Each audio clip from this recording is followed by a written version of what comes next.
એક શેઠ મુનિઓના પ્રવચન સાંભળવા જાય.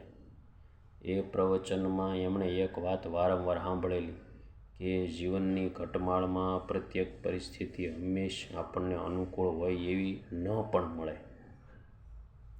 ઘણીવાર પરિસ્થિતિ પ્રતિકૂળ સર્જાતી હોય છે.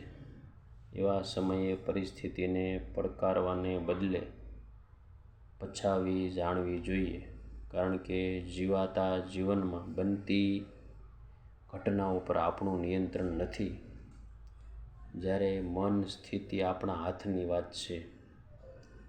આ વાત શેઠના અંતરમાં જડાઈ ગઈ હતી. અચાનક એક દિવસ પ્રવચન શ્રવણનો એમનો નિત્યક્રમ ખંડિત થયો. મુનિશ્રીને થયું, દરરોજ પ્રવચન સાંભળવા આવનાર શેઠ ગેરહાજર કેમ? મધ્યાહન થયો. શેઠ મુનિશ્રીના વંદનાર્થે આવ્યા.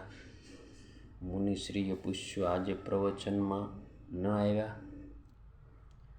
શેઠે સ્થિતપ્રજ્ઞ ભાવે ઉત્તર દીધો, હાજી, એક મહેમાનને વળાવવા જવાનું હતું. મુનિશ્રીને થયું, આવા નાના કામ માટે પ્રવચન ભંગ કરે એવા આ શેઠ નથી.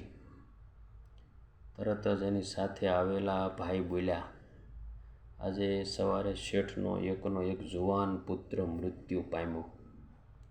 એની અંતિમ ક્રિયા હોવાથી શેઠ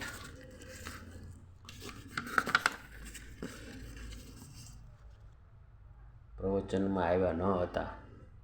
મુનિશ્રી વાતથી ડઘાઈ ગયા. શેઠે પછી સ્વસ્થતાથી જ કહ્યું, ગુરુજી, આપનો જ ઉપદેશ નજર સમક્ષ રાખ્યો છે. ઘટનાઓ બને તે આપણા હાથની વાત નથી, પણ મન સ્થિતિ એટલે કે ઘટનાનું અર્થઘટન કઈ રીતે કરવું એ આપણા હાથની વાત છે. દુઃખને સહન કરવાની આવડત પણ એક દોલત છે.